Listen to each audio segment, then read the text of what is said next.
I know you're assistant photographer with Trish McCormick. I know you do, weddings and portraits there, but you do a lot of your own personal work. And I'm assuming you're going to be demonstrating, or showing some of that. I do have some of that. Let I me, won't bore you though. let me get this ready for you, and you can do your introduction and take it away. I will try not to Photoshop this. Hi. So feel free to interrupt me or ask a question or anything like that. I would love for this to be a back and forth and not just me lecturing or whatever. But just click. Oops. Or just spacebar. Think spacebar will do, or you can do the left and right as well. Okay, Now, did you want me to control any of these, or just, I can do it. okay. Yeah. All right. So my name is Lisa Goudey. I grew up in Lenox, so I'm from the Berkshires. I moved here when I was 3. I was born in Rochester. My dad worked for Goudey, so I think it's just in my blood. But we moved here when I was 3 years old, and I went to school in Lenox. Started doing photography in my junior year. Fell in love with it, and couldn't see myself doing anything else. My parents said I had to do something. It either had to be a trade or I had to go to college, and so photography kind of seemed like that was the thing for me. So I went to Casanova College, which is in kind of over near Syracuse, New York. It's an arts and equine school, and I have a BFA in studio art and a specialization in photography. So I graduated in 2012, I'm not sure if I said that, but so I've had a few years out now. My senior year, I won the Photo Division Award for my project Vanity, which was photographed through a two-way mirror, and it kind of just pokes fun on our society. I had recently gone to Haiti because I kind of helped with relief there. And when I came back, I got thrown into college of this world where everyone was so focused on what they looked like and how, and that was just society. And so I kind of decided to poke fun at it. So that's that. These are printed very large, so it's just kind of right in your face. And it was just a fun project to go through. So there's that. Currently, right now, I work for Trish McCormick Photography. I'm an associate there. I specialize in newborns and maternity, but I am basically at every single wedding that we do.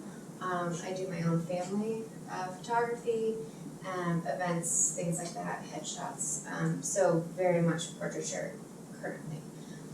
So that's what I get paid for. But on my own time, I do a lot of macro photography. So just kind of taking hikes, and right now my favorite thing to do is capturing pictures in bubbles or in little drops. So that's kind of just my fun release. I try to use photography as a means of work, but also a means of relaxing and kind of a hobby. So it's kind of fun to be able to do both. And it also, I wanted to show, I have a range of photography that I like. So as a judge, I like portraiture, anything that you would give to me, I would probably think would be interesting. Yeah. What are you shooting with? What's your? I have a Canon 5D. I shoot currently mostly in digital. And so this has a macro lens, but I have done film. Obviously, I've done 4x5. I have a field camera, which I have not pulled out in a really long time, and I really should. And yeah, so I've kind of done both. I started with film. I was basically all film up until I graduated, and then it's a little less reasonable for weddings and. Say that's where the real learning takes place. Film? I would say it's how you understand your camera. Digital, manual on digital is great. I think that there's definitely ways of manipulating, but in order to really learn your camera and how it works, I definitely agree that film is is a way to start, which unfortunately, well, actually, I will say, in the wedding industry, a lot of people are bringing film back. So they have their digital, but then they've got their film camera, and they're so it's coming back, and I'm kind of hoping that there's going to be this new wave, because it seemed to just kind of flop in the last few years. So fingers crossed. I know developing is kind of hard if you can't do it yourself. So getting things developed is kind of. I know in college we were one of the last classes to develop color, which was cool. But they were kind of phasing that out. So hopefully there's a new wave and they bring that all back and people can really learn, because it's a really cool thing to do. What lens did you say you're shooting these with? This is a 100 macro lens in Canon. Yeah. So, and I guess it's hard. This is obviously a centipede, but a lot of these things are like kind of the tip of your finger small. So, and I have these printed on like large metal prints, because that's just, I love printing large. Any other questions before I move on? So one of the things that I do with Trisha is I'm the main editor and color, or selector, I guess, of photos that come through.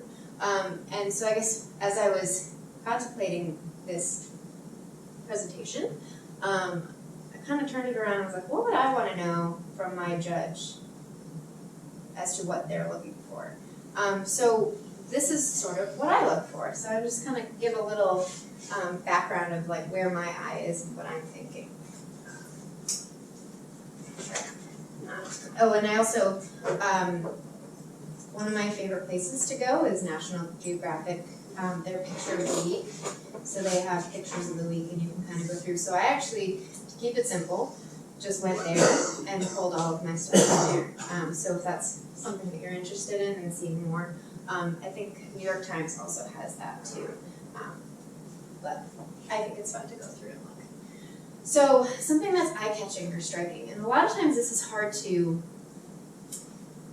really explain what that is. So for me, it's like a feeling I get. So I look at it and I'm like, oh, wow, right?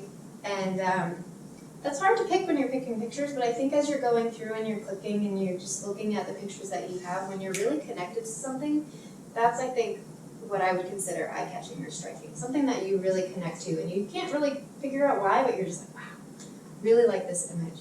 And that's something to keep in mind when you're going through your own photos. It's like, if something really connects to you, it's probably going to connect to someone else.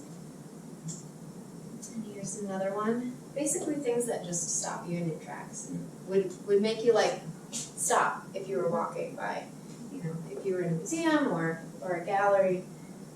So did you take that one? No, these ones specifically are all taken through National Geographic, so it's not, they're not mine.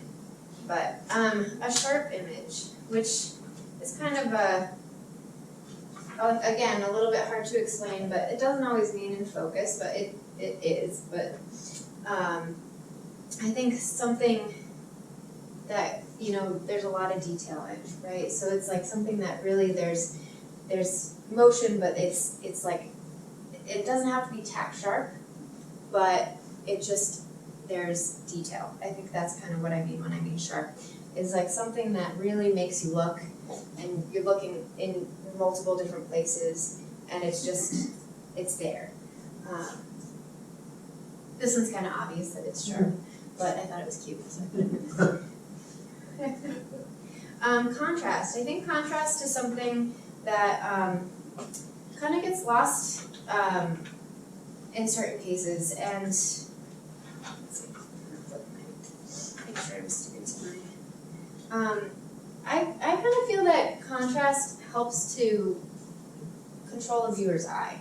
So if, and that could be color, it could be black and white. I mean, what I mean is just contrast in lights and darks, right? And so something that guides your eye.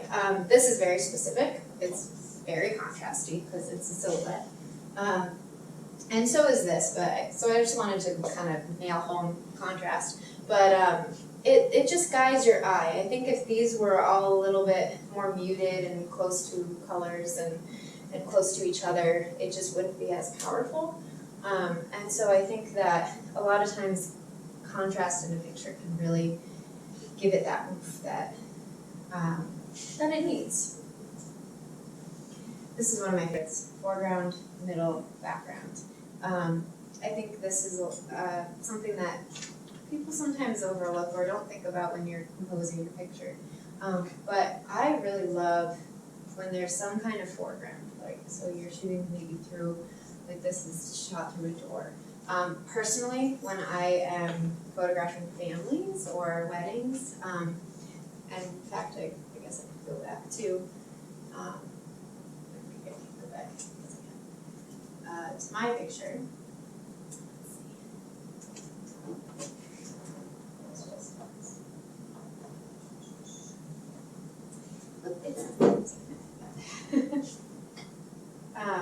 Having that foreground is something that I really look for. So we're gonna go to this one. So, whoop. I'm just gonna keep going on me. Or be stuck. Yeah, let's see. Try and get. Just two over. Oh, here we go. That one. It's gonna stay. Okay. So this is the picture that I was showing. So this is a willow tree, and it's just kind of that foreground that you have, and obviously the back is kind of like a lake, and actually even in this one too. It's one of my favorite things is to play with my surroundings when I'm photographing for people. And so I'm always looking for like a flower or something that's gonna add a little color or add a little, just a little foreground, right? To kind of make it so that, this is my subject, but it gives it depth. And I think that that's really important when you're photographing is to kind of add a little depth and kind of play with that. Just because I think it just adds a little bit more to an image. Now granted, these are all just like throwing this out there, you don't have to do every single one. But I just think these are when I'm going through and I'm picking out photos, we go from 5,000 photos for a wedding day, and the bride and groom gets about 800. 5,000. 5,000. For one Around 5,000. Eyes will come on. Yes. So, and we account for blinking and things like that. But it's usually an 8 or 9 hour wedding, digital, 5,000 to 6,000 photos. But that bride and groom does not want 5,000 to 6,000 photos. And so we really focus on picking those pictures that really wow, right? We want them to feel like they were absolutely captured at the most stunning moment that we could possibly get them. Obviously, with not all pictures are going to be, some of them are documentary, but when we're going through, we really try to pick the strongest images. And so that's what I mean when I'm saying that I'm just giving you insight on certain things that will catch my eye. I wonder if I X out and then do this way. Nope. You're looking for a particular slide? Yeah. I was gonna go back to the, I wanna do that. It's 17. yeah. But I think Is it that side? so you don't. Or we can just go to slide. 17. Perfect. Thank you. All right, and now we're back. All right, and so here's another picture, and it's a chair, but it's not empty. This one doesn't count. Not empty. But this one is also shot through a door frame, and it does give that depth into having that foreground, middle ground, background. I just find that to be, it's my favorite thing to do, is to just have some fun. Clear subject, I think that's the other thing. A lot of times things can get sort of muddled and mixed, right? This could also be foreground, background, and middle. But, is your subject getting mixed in with a bunch of other things that's happening? And especially with this empty chair scheme, that could happen. So I think just making sure that driving home that where your subject is and whether that's through an aperture or or focus or whatever that is for you. Just making sure that you have that clear subject.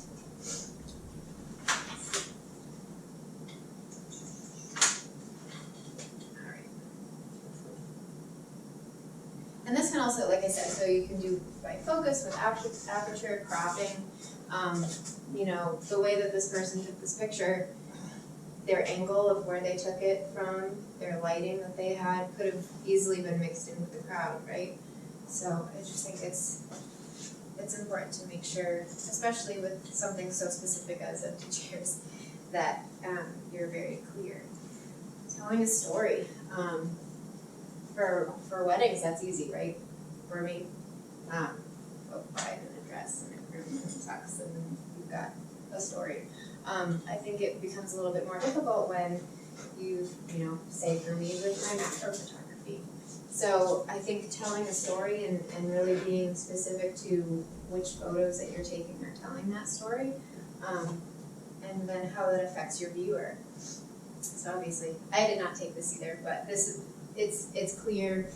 Sometimes it's easy to tell your story, but I think that photos definitely have the ability to make your viewer understand a story or maybe create one of their own or whatever that is. And I think that in creating work, it's very important to have kind of an underlying theme or story. So, and like I said, sometimes it's vague, right? So sometimes you're allowing someone else to create that story. And so that brings me to sparkling emotion. So maybe that person is creating that story based on the picture. And your picture can affect people in different ways. So maybe, I'm 7 and I don't really have grandparents and I don't really understand how important this would be. But currently at my age, and I just lost my grandma or whatever, this is huge, right? Or personally, my brother just had a baby and he's coming next week and my grandma's gonna meet him for the first time. So for me, that's huge, right?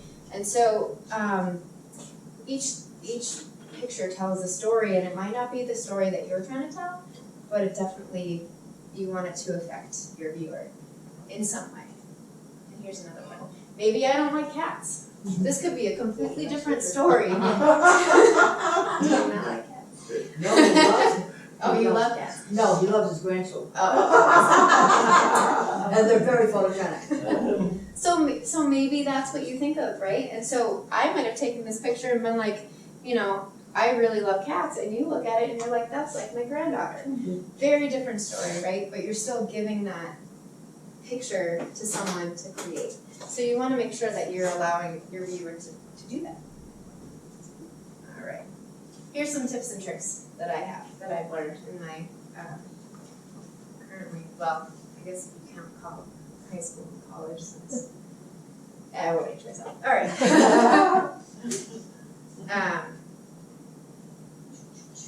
Make sure the photo is in focus, unless you mean it for it not to be. I think, do you have a blur one coming up? Okay, I thought I heard that. So, hey, if that's your goal, is blur, then great. If you didn't mean for it to not be in focus, make sure it's in focus. And so in tips with that, sometimes that's aperture, right? And also in doing this specific slide, I take a lot of education myself. I either go places or I watch videos and things like that. And my goal is always to at least take one thing away, right? So here's my one thing for someone, I hope, to be able to jot down, like, oh, I didn't realize that. So one thing with aperture, I assume most of you do understand, but something that we as kind of wedding photographers have always thought of it as is the lower the picture, the less people you can get in it, right? Or the lower the aperture, the less people. So if you're at a 1.4, you would look great. You all would not, right? So the higher you go with that, we usually use that number to say, okay, I have 11 people, F11. 8 people f8. So that's in the quickness of, especially like reception pictures where you're like, take a picture of us and you're like, oh, okay. That's kind of where we gauge. So focus, if you want the whole chair versus a little bit of it, your aperture is really going to come into play with that. Also, motion blur is another one, which if I was smart, I did. Okay, if I was smart, I would do it right now. Unless you're intentionally using motion blur, something that you really want to watch out for. If you're not using a flash and you're not using a tripod, you really want to make sure that you can hold that. And I think most people say 1/60th. I would go out with that. I think it needs to be a little bit higher than that. Probably more like 1/100, 1/120. Just to really make sure. The other thing that was something I didn't know and I've learned over the years is that your lens size will affect the motion blur. So if I know I can hand hold at 1/80th, but I'm shooting it with a 70 to 200 and I'm at 200, it's gonna not be in focus. You need to be at 1/200. So using your number of millimeters and basing that off of your seconds is gonna help you to keep that motion blur down. Also using flash will help with that. So, handheld without a flash, 1/80th, not so good. Flash will help you to kind of stop that. And obviously a tripod if you're not working with someone. I just want to make a point. I was out shooting this summer girls softball. First of all, I was so impressed by how fast that picture. I was at 1/250th and the ball was still elongated. Yep. I had to be at 1/500th Yeah, in order to catch in it's breeze. crazy, right? How fast things That's are. how fast they're throwing that ball. Yep. Just Yeah. want to throw that in. Absolutely, no, thank you. I'm really glad that that's very true. So, again, that brings in, so avoiding motion blur if you can. Like I said, with the empty chair theme, you're probably gonna have things that are more standstill, but if you're a little shaky with your hand, that's gonna cause your motion blur too. So, just be careful with that. Make sure I have, alright. Avoiding high ISOs if possible. Your ISO, I think film probably, that's kind of, film handles things a little bit better and a little bit differently than digital. But you're gonna get a lot of grain if you're high.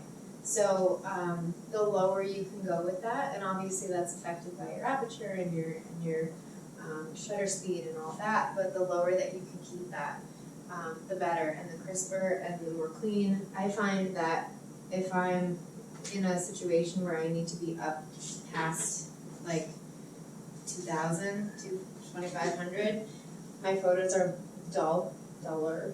They're not as crisp, they're not as clean, they've got that little grain. And if you're going for that, that's great. If you want a moody picture, and that's fine. But if that's not your intent, I think that keeping it as low as you can is kind of your best bet there. I don't know how you guys, oh yeah, go ahead. Also with the high ISOs, something I found recently that I don't think most people realize is the dynamic range of the shot shrinks the higher the ISO. Right. So like the brights to darks, Yeah. you capture less. Absolutely. Yeah, for sure. And so that kind of brings me into a couple different things. One is color correcting, and I'm not sure how you guys feel about it. I think there's a lot out there with Photoshop and editing pictures and whether it's true or real or whatever. But I think when you're talking about digital in general, it needs just a little something.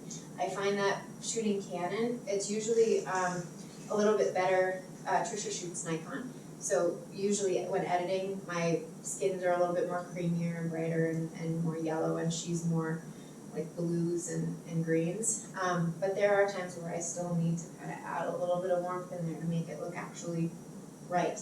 And I think that, especially if you're on auto white balance and things like that, your camera's not as smart as it thinks it is, And so sometimes it just needs a little something.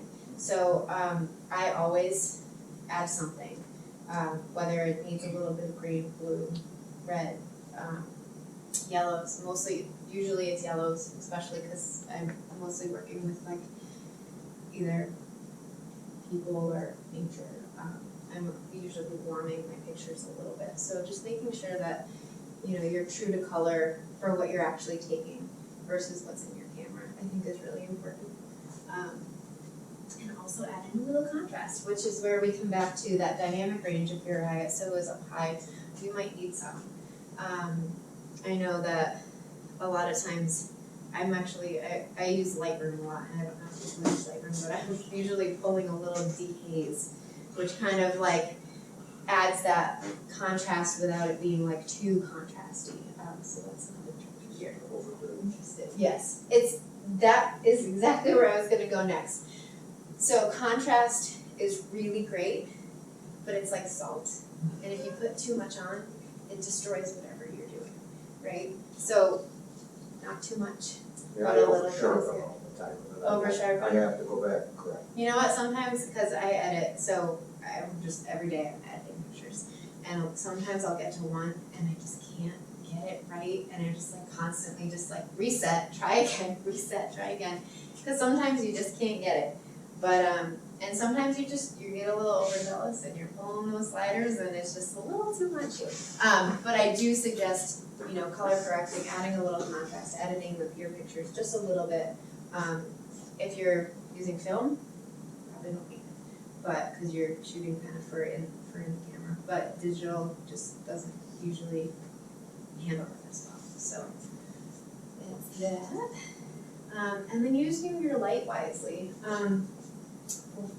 Probably the first thing I learned outside of college when I started working was that the best way to capture, you know, that I won't go back because I learned that the first time, but the cat picture where she had that little halo, putting your light source and your subject in between you and your light source creates that halo look. We use it all the time. I'm out with photographing families and stuff, and I've got my hand out because I'm looking at where the shadows are. It's the easiest way that I figured out to figure out my light is to see like at what point is my whole hand in shadow, and that's where I put my subject. And then you're exposing for your subject. So that will give you that kind of halo look. And your sun will come in, and so things will be a little bit brighter in the back, but you've got that kind of look. Which you'll see like those light airy pictures. Those are usually what happens. Can you do that again? Yeah, absolutely. I guess why is The hand. So can't really do it because there's so many light sources in here. But basically, actually, I wonder if I can do it with my phone. So, all right. So this is my sun. Actually, let's see if I can do it this way. And so what I'm looking for, and it's kind of hard to see because of the rest of the light, but where the light hits, if it's creating those shadows, you see? I basically am just moving my hand around until it's in complete, and you see that like kind of halo over the top? Yeah. So that is where you get your kind of a little bit of a halo light in the back. So if you ever see me out photographing and doing this, looking like an idiot, that's what I'm doing. I had someone ask me, they were like, what are you doing? Because it's either that or I'm staring at the person, trying to figure out, you know, so I've learned, well, I'm not staring at you, I'm just looking behind you to see where the light is. So I've kind of learned to use my hands and do it that way.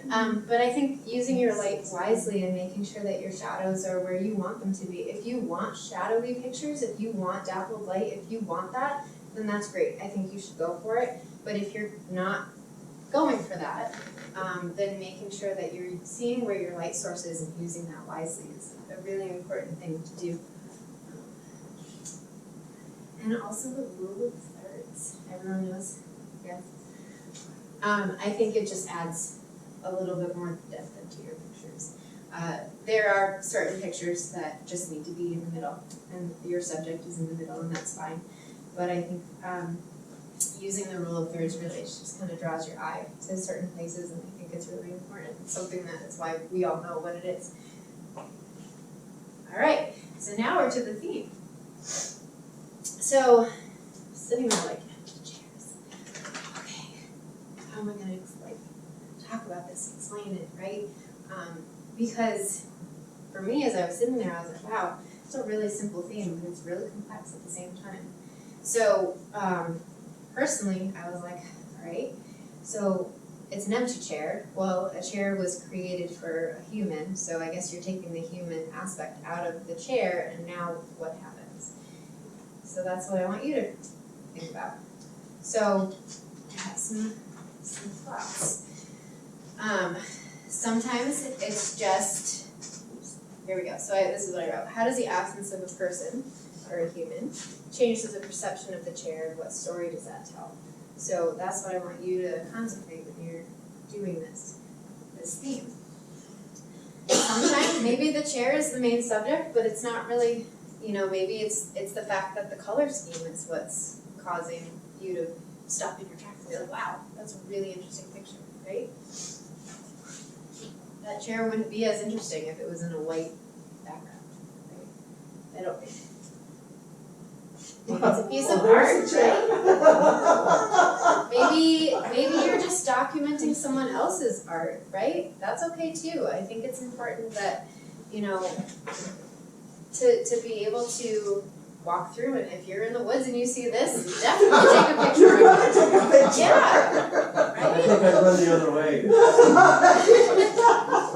Or is it part of the landscape, right? So maybe it's just part of the landscape. Maybe the person that created this image created this landscape, right? Maybe they just walked upon it and they were like, well, that's really creepy, I'm gonna take a picture of it. I don't know. So just lots of things to think about here. Maybe it is something historical, or it, documents something memorable, like a storm. I don't know, maybe this is a storm. And the absence of humans because they left, or something happened, right? Something catastrophic, or natural disaster maybe. Or maybe it's a special event. Right? Or, does someone say a wedding? Maybe it's leading up to something that, it's alluding to something, right? Clearly this is probably someone's wedding. So that tells a story right there, right? There's no people in there, there's no bride and groom, there's no anything like that, but you can tell. Maybe it's a human connection in the future, right? So someone's it's leading up to something that someone's gonna be there soon, or an anticipation of that.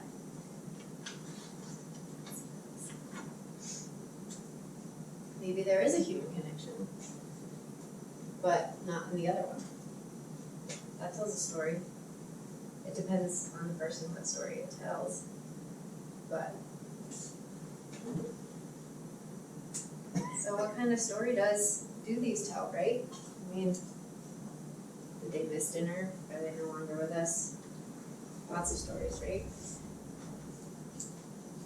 Same question. There's a theme with empty chairs, it's usually that someone's missing. So maybe you can change that, right? Maybe you can change that thought. So maybe in your picture, it's more happy than what this seems like. How do you do that? Or maybe there's a reason that their chair is empty. I'm gonna sit on that. Maybe there's a specific reason to that. So it seems simple, but it's not as simple as you think, right? So I want you guys to think and ask yourselves, what story am I telling with this chair? Because just photographing a chair is easy, right? But I want you to think ahead. Give me a story. I want to understand a little bit. Or maybe make me tell you a story. Alright, so in conclusion, the type of image that I'm looking for, I got ahead of myself, technically strong, something that's gonna make me like stop in that gallery, right? I'm gonna make sure I don't walk right by it. And you can use some of my little tips and tricks. Has a clear subject, make sure that I know that your chair, pretend like I didn't know the theme was chairs, empty chairs. So convince me that your picture is of an empty chair or theme. Make sure it stands out. I wanna pick yours, right? I wanna be like, wow, and you want me to be like, wow. And then give me something that makes me think, makes me feel, or makes me want to ask you questions about. I wanna be able to be like, what? Oh, like, what's going on here? Like, tell me more. I wanna know. So that's what I'm looking for. Anyone have any questions? Thank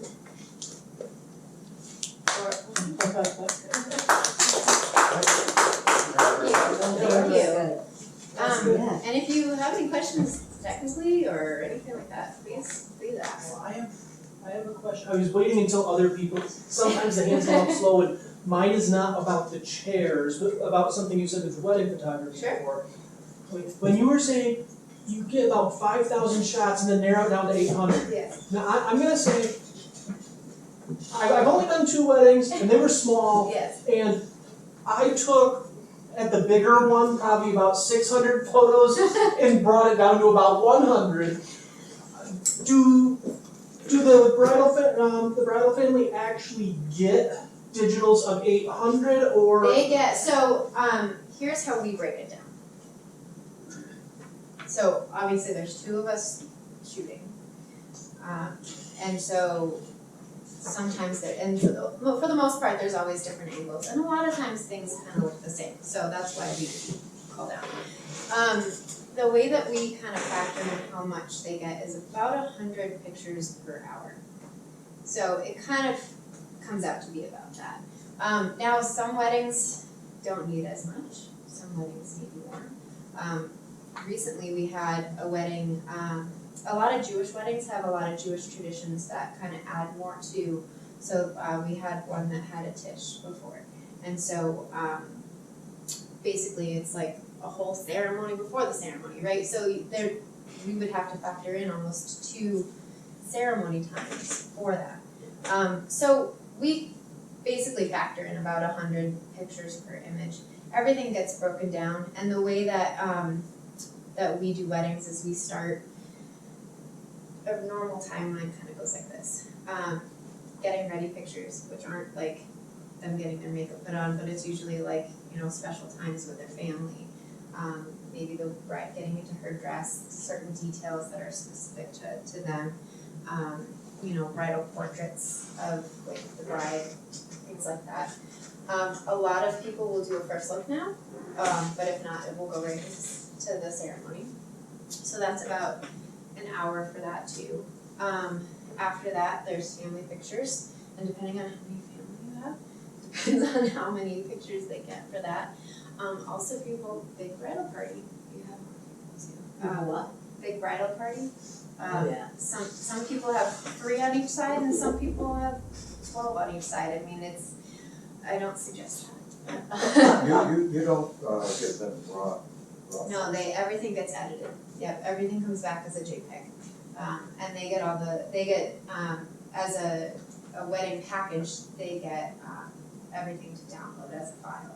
And then they can order But you prints keep from the there. raw file. Yes, yeah, raw files don't go anywhere. Specifically because I think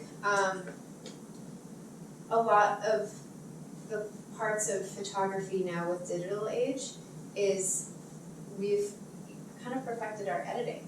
So we have a specific style in editing that we wouldn't be able to provide if we just gave them raw photos. I could give each one of you the same raw picture, and it would come back looking different for each one. And you do no prints? But we do prints, Oh, you do. but they purchase whatever prints that it's kind of like a purchase from there. Yeah. A lot of people do. We do albums, so we'll do a lot of albums, which we suggest usually. Like, prints are great, albums are even better because it's just one thing all in one. So you give the people for the JPEG Mhm. and digital, and if they want to print, they print a photo raw. If they want the print, we print the JPEG. We print a JPEG, but they're a large file. Yeah, Oh, each file are very large. JPEG. But if they're getting the JPEGs, then they can print them. They can print, yeah. Yeah. So basically, our wedding package is kind of the only package that we have that you get all the files that come with it. And so by buying, which is why we sell the files when we sell to families, because again, like you said, you know, I'm losing my control over how you're printing it, whether you're going to Walmart or whether you're using a pro printer. I mean, we have a pro lab, and so if you order from us, we'll send you a pro lab. But like you said, you know, Walmart, you might get the guy who doesn't know how to do use the printer as well, and now our image has been kind of altered. So maybe you give people the JPEGs, even though small, Yeah. then you keep your high. Well, So if they need a we print- like them to be able to do anything they want with them because they have purchased them. So and I mean, if I were to take your picture and you buy it from me, now you own it, right? And so in owning that, you kind of do whatever you want. We ask that you don't add any filters to it when you post it online or things like that. On Instagram, I don't know how many times that happens, but at the same time, if you're happy with it and you paid me for it, it's yours But I now. see from the photographer's point of view, that's not the photo that was taken. Right, at the same, you know, and so this is something that comes up all the time, right? Where we're like, here you go, whoever, like family member or bride and groom or whatever it is that or headshot, whatever we take. And then they're like, oh, I'm so excited, and they post it online with a filter that's like purple. Yeah. Like, thank you, so-and-so photography, right? Oh, yes. So we've kind of struggled with how to handle that, right? Recently, we had one of the venues that we always send our vendors pictures that they've helped with, right? So if we're at a wedding at Wheatley and Carolyn Valenti Flowers is there and Meze or whatever, you know, whoever is there, we try to provide them with the photos from the day too, because they've worked really hard, and so we try to keep a good connection with them, and so we'll send them the pictures to use. So recently one of the vendors threw up our picture with the watermark all on it and had thrown a filter on that, and it was like, well, that's not how we wanted that to look, right? But at the same time, on the bottom, it was like, we're so excited to have worked with these people. What are you gonna do? Like, comment on the bottom and be like, how dare you, Yeah, right? yeah. So if they're excited, at the same time, I think like if any other person were to look at that picture and be like, oh, that's interesting, I'm gonna click on that person, you just wanna make sure that your profile has all the pictures that you want it to look like, right? So that's kind of what we've learned from that is that in sending those pictures along, you're kind of giving up the rights to That's them, the risk right? that It's you're- just yeah. like, you know what, as long as that person's happy, you know, whoever's gonna research us and look at us is gonna look at our website and our Instagram and our Facebook or whatever and see what we actually do. And so that's, I think, the important part. As long as people are getting there and looking at it, great.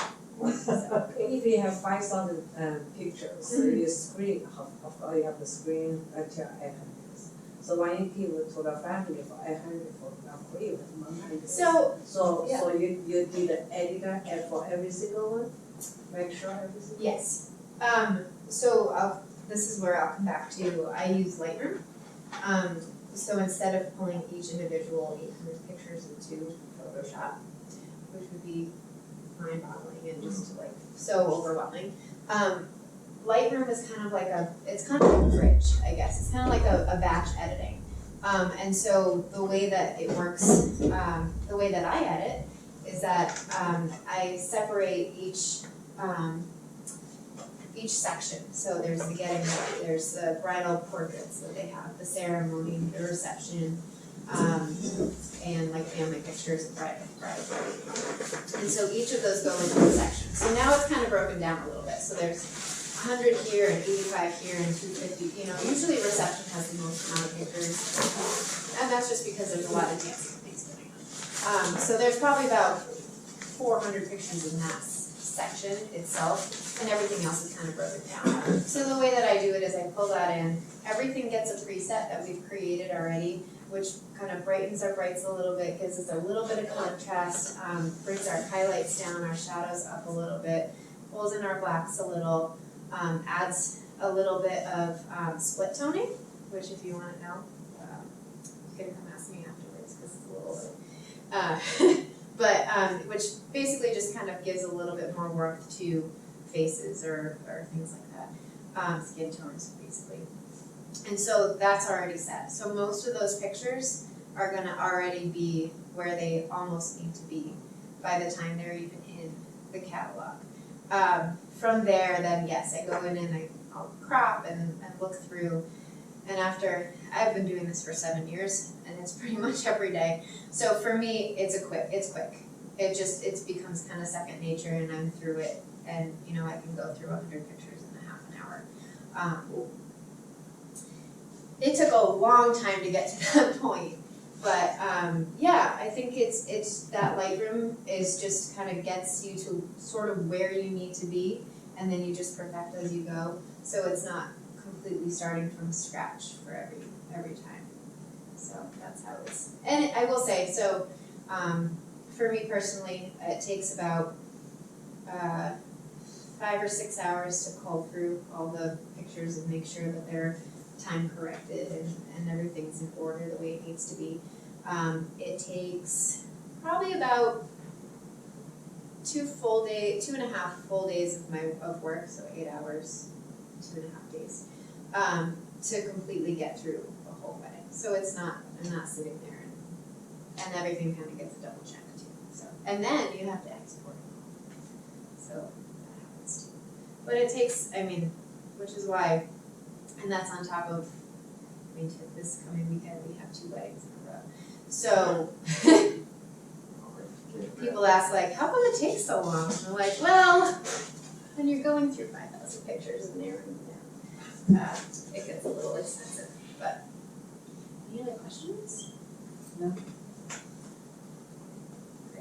Great. Well, I hope that you all walked away with at least one thing in your head that you're like, I'm gonna try that. So. Very good. Thank you. Thank you very much.